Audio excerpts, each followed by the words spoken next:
दुनिया में सबसे आसान तरीका किसी भी नॉन डेवलप्ड कंट्री से डेवलप्ड कंट्री में शिफ्ट होने का वो है स्टडी वीज़ा, हायर एजुकेशन। अगर आप पढ़े लिखे हैं, आपने ग्रेजुएशन या मास्टर कर रखा है, तो सिर्फ आइल्स कीजिए।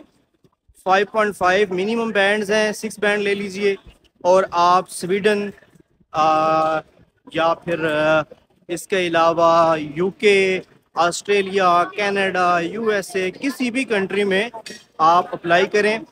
आप यूनिवर्सिटी में अप्लाई करेंगे, आपको एडमिशन मिल जाएगा। यूनिवर्सिटी की फ़ीस पे करें, यूनिवर्सिटी नोटिफाई करेगी इमिग्रेशन को, एम्बेसी को।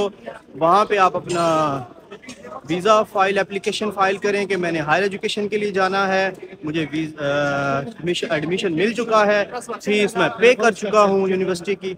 वो आपको वीज़ा दे देंगे और इसमें स्वीडन की 99% रेशो होती है वीज़ा की, अगर आपको स्वीडन की किसी यूनिवर्सिटी में एडमिशन मिल जाता है। तो अभी क्योंकि 15 जनवरी जो है वो लास्ट डेट है अप्लाई करने की सितंबर इनटेक के लिए। जो स्टूडेंट्स जिन्होंने लास्ट जनवरी इनटेक के लिए अप्लाई किया था, उन्हों की अभी उनको वीज़े ग्रांट हो रहे हैं। जैसे ही उनको मिलेंगे वो जनवरी में क्लासें उनकी स्टार्ट हो जाएंगी। तो ये सबसे मेरे नज़दीक बेहतरीन ज़रिया है किसी भी यूरोप कंट्री में मूव होने का। तो इसके बाद बारी आती है जो वो आती है विज़िट वीज़ा, ठीक है। विज़िट वीज़ा उसका तो कई दफ़ा बता चुका हूँ कि ट्रैवल हिस्ट्री बनाओ, बैंक स्टेटमेंट बनाओ, बिज़नेस रजिस्टर्ड करो, फिर उसके ज़रिए आप वो भी अप्लाई करो। वो भी डिफरेंट कंट्रीज़ की डिफरेंट जो रिक्वायरमेंट्स हैं। और उसके बाद आता है वर्क परमिट। तो देखो दोस्तों, ये जो तीसरी किस्म है ना वर्क परमिट की, ये बहुत ही कम शाज़ो नादर जो है ना इसकी वैकेंसीज होती हैं।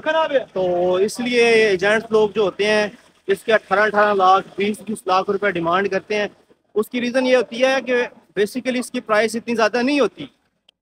होता ये है कि ये जो आप तक वीज़ा पहुंचता है ना, वर्क परमिट पहुंचता है, वो कम से कम 8-10 हाथों से हो के आता है।